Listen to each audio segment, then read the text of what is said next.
Hello फेमिनाइंस। आज का session है पूर्णिमा, अमावस्या एंड न्यू मून के बारे में। तो एक्चुअली मून जो होता है वो हमारी कुंडलिनी में काफ़ी इम्पॉर्टेंट होता है। मून हमारी मदर से रिलेट करता है अगर रिश्ते के बारे में बात करें तो, और यहाँ तक कि जो मून है वो हमारी इमोशन से भी रिलेट करता है। यहाँ तक कि अगर आप अपनी टैरोट रीडिंग करवाते हो तो उसमें भी मून का अपना काफ़ी महत्व है। उसमें स्पेशली एक मून कार्ड भी है और काफ़ी कार्ड्स में मून का सिंबल भी है। तो जो मून कार्ड है वो हिडन चीज़ें दिखाता है, हिडन रहस्य, मतलब जो चीज़ें छुपी हुई है, जो ऐसी चीज़ें हैं जो आपके लाइफ में आपको माइस्टीरियस बनाती है। या फिर मून कार्ड कन्फ्यूजन को, इल्यूजन को दिखाता है, एंजाइटी या थर्ड पार्टी, या फिर आपके लाइफ में कुछ ऐसी चीज़ों को दिखाता है जो कहीं ना कहीं आपके लाइफ में एंग्जाइटी भी लेकर आती हो, फियर का पैटर्न को, जो फियर का पैटर्न होता है उसे भी दिखाती है। तो और जब यही कार्ड हाई प्रीस्टेस में, मतलब यही मून हाई प्रीस्टेस में आता है तो वहाँ पर भी वही इमोशनल बैलेंस, हिडन चीज़ें, अनसर्टिनिटी, इस तरह की चीज़ों को भी दिखाता है। तो अगर मून इतना ही इम्पोर्टेंट है तो हम अमावस्या, पूर्णिमा और न्यू मून के दौरान इस मून की एनर्जी किस तरह से अपने आप के लिए यूज़ करें। तो जो मून होता है वो कहीं ना कहीं फेमिनाइन एनर्जी से भी रिलेटेड है। अगर आपको अपनी फेमिनाइन ऊर्जा, मतलब जो आपके सोल के अपर चक्रास है, जैसे कि हार्ट चक्रा, थ्रोट चक्रा, थर्ड आई चक्रा, क्राउन चक्रा, ये सारे अपर चक्रास है। तो उस फेमिनाइन एनर्जी से रिलेट करते हैं। तो उस फेमिनाइन ऊर्जा को, यानी कि उस ऊपर के चक्रास को अगर आपको हील करना है, जिसे हम अपर बॉडी पार्ट्स भी कहते हैं, जो उस चक्रास से रिलेट करते हैं, तो आप इस दौरान अपने उस फेमिनाइन ऊर्जा को हील कर सकते हैं। इवन क्रिस्टल्स में भी काफ़ी मून स्टोन या जो मून से रिलेटेड क्रिस्टल्स आते हैं वो भी आप खरीद सकते हैं हीलिंग के लिए। इवन इस दौरान आप चाहो तो अपना टैरोट सेशन भी करवा सकते हैं। काफ़ी सारे लोगों का कहना है कि इस दौरान आपको मैनिफेस्टेशन नहीं करना चाहिए। कुछ लोग कहते हैं कि मतलब जो आपकी इमोशंस होते हैं वो काफ़ी इस दौरान अनस्टेबल होते हैं, क्योंकि ऑब्वियसली आपके इमोशंस इस दौरान सरफेस पे आते हैं, क्योंकि मून इमोशन से कनेक्टेड है इसीलिए। तो इस दौरान आपकी जो भी कार्मिक पैटर्न्स हैं वो भी कहीं ना कहीं अफेक्ट होते हैं।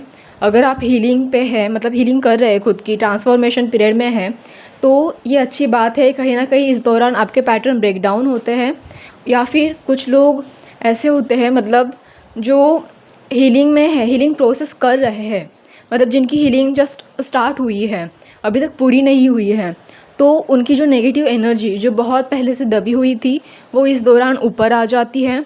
और कुछ लोगों का ऐसा होता है जिनकी नई नई जस्ट हीलिंग के लिए शुरुआत होती है, मतलब उनको ये हमेशा ज़्यादा, बाकी दिनों में वो नॉर्मल रहते हैं, पर इसी दौरान उनकी हीलिंग सबसे ज़्यादा होती है, क्योंकि वो उस चीज़ से ज़्यादा अफेक्ट करते हैं। स्पेशली तब जब उनकी कुंडलिनी में जो चंद्रमा है वो वीक होता है।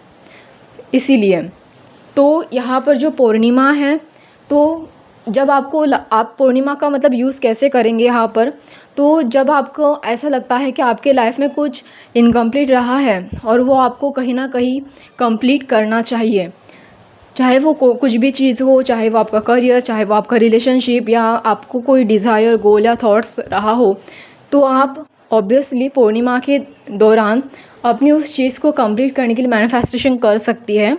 पर तब जब आपकी इमोशंस स्टेबल हो, जब आप पूरी तरह से हील हो, क्योंकि क्या होता है कि आपकी एनर्जी जब डिस्टर्बेंस में होती है या फिर नेगेटिव एनर्जी सरफेस पे आती है, तब एनर्जी स्कैटरेड हो जाती है। इस वजह से वो मैनिफेस्टेशन सक्सेसफुली नहीं हो पाता, पहली बात। और दूसरी बात ये कि ऐसे स्कैटरेड एनर्जी का कोई फ़ायदा नहीं होता, वो आपको और इम्बैलेंस कर देती है। जब आप, क्योंकि वो एनर्जी आपको कहीं ना कहीं दिखा रही होती है कि बार बार आप उस चीज़ को कहीं ना कहीं चेस कर रहे हो, पर लेट गो या सरेंडर नहीं कर रहे हो। तो उस दौरान आपको सबसे ज़्यादा पहले तो एक मेडिटेशन वगैरह करना चाहिए। अगर आपको ऐसा फील हो कि आपकी एनर्जी काफ़ी ज़्यादा अनस्टेबल है उस दौरान, मतलब उस पूर्णिमा पर या अमावस्या या फिर न्यू मून पर उस पूरे दिन में अगर आप शांत बिल्कुल भी नहीं हो, आपका माइंड काफ़ी ओवरथिंक कर रहा है, आपको कुछ पुरानी चीज़ें बार बार याद आ रही है, या फिर आप काफ़ी नेगेटिव मूड में हो, नेगेटिव इमोशंस में हो, तो उस दौरान मैनिफेस्टेशन की बजाय आप चाहो तो मेडिटेशन कर लो, ग्राउंडिंग कर लो।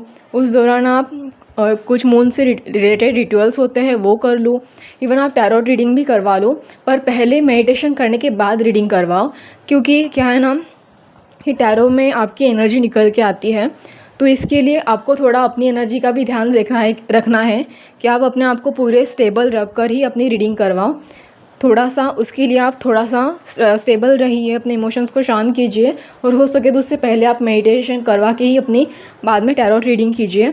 और उस दौरान आप देखिए कि आज का जो मेरा ये दिन है वो इतना ज़्यादा ओवरवेलमिंग क्यों है, या फिर मतलब इतना इमोशनली इम्बैलेंस क्यों है।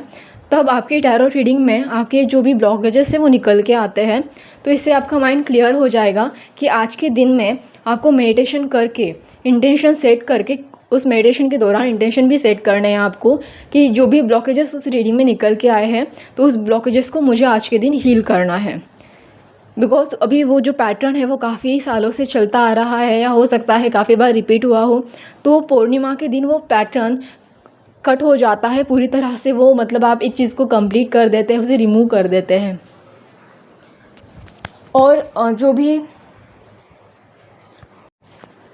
और जो भी अमावस्या होती है उस दौरान जो नेगेटिव चीज़ें होती हैं उस चीज़ को आपको कट ऑफ करना है। मतलब पहले आपको जो भी कंप्लीट करना था, मान लीजिए आपको कोई पैटर्न था वो कंप्लीट करना था, आपको लग रहा था कि मुझे ये चीज़ अपने लाइफ में चाहिए, मुझे उसे कंप्लीट करना है, तो आपने वो पैटर्न को ब्रेक डाउन करके अपना वो इंटेंशन या जो भी गोल आपने सेट किया था उससे आपने कंप्लीट कर लिया।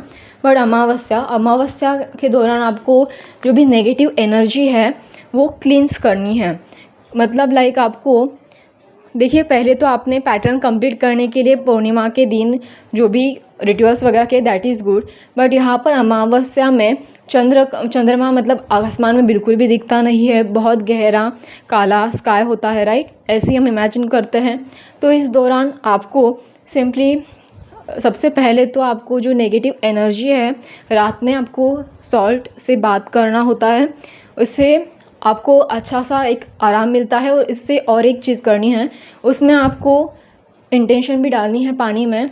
जैसे कि देखिए, पहले के जो साधु थे वो वहाँ पर पानी को हाथ में लेते थे अपने दोनों हाथों में, और इंटेंशन सेट करते थे कि इससे मेरी एनर्जी क्लींस हो जाए, या फिर मेरे ऑरा फील्ड को आप लॉक कर दीजिए, नेगेटिव एनर्जी मेरे ऊपर अफेक्ट ना करे। इस तरह से इंटेंशन रखा करते थे। तो आपको बिल्कुल वैसे ही करना है, सिंपली वार्म वाटर से, क्योंकि रात के समय गर्म पानी नहीं बल्कि नॉर्मल जो वार्म वाटर रहता है उससे थोड़ा सा नमक मिलाकर बात करनी है। उससे आपकी जो नेगेटिव एनर्जी होती है वो भी कट ऑफ हो जाती है। और जो न्यू मून होता है उस दौरान, न्यू मून को ऐसा कहते हैं कि कुछ चीज़ों की नई शुरुआत हो रही है। तो अभी आपने जो भी मतलब अमावस्या के दिन, न्यू मून हमेशा अमावस्या के नेक्स्ट दिन होता है, तो जो भी नेगेटिव एनर्जी अभी आपने कट ऑफ कर दी है अमावस्या के वक्त, तो वो पूरी तरह से रिलीज़ हो जाएगी, चली जाएगी। और नई दिन मतलब न्यू मून के दिन नई चीज़ों की शुरुआत हो जाएगी। तो न्यू मून के दौरान आप मैनिफेस्टेशन बिल्कुल कर सकते हैं, क्योंकि इस वक्त अगर आप मैनिफेस्टेशन करेंगे तो ऑब्वियसली वो बहुत अच्छा माना जाएगा। इस वक्त आपकी नई चीज़ों की शुरुआत होगी। तो जो भी आपको नई चीज़ शुरू करनी है अपने लाइफ में, आप उस चीज़ के लिए वहाँ पर इंटेंशन सेट कर दें। आपको ठीक से अगर समझ में आया हो तो मैंने कहा पूर्णिमा के दिन जो भी चीज़ आपको कंप्लीट करनी है, जो भी पैटर्न आपको, जो भी गोल आपको कंप्लीट करना है, मैनिफेस्टेशन के लिए आपको वो लिखना है। अमावस्या के दिन जो भी आपको कट ऑफ करना है, इस दौरान भी आप इंटेंशन सेट कर सकते हो, प्रे करो, मेडिटेशन करो, विजुअलाइज करो, ये भी एक मैनिफेस्टेशन टेक्निक ही है। तो अमावस्या के दौरान आप ये सब कर सकते हो। अमावस्या के दौरान जो भी चीज़ आपको कट ऑफ करनी है, नेगेटिव एनर्जी क्लिनजिंग वगैरह, ये आप अमावस्या के दिन करो। और न्यू मून के दिन जो नई चीज़ें स्टार्ट करनी है वो आप करो।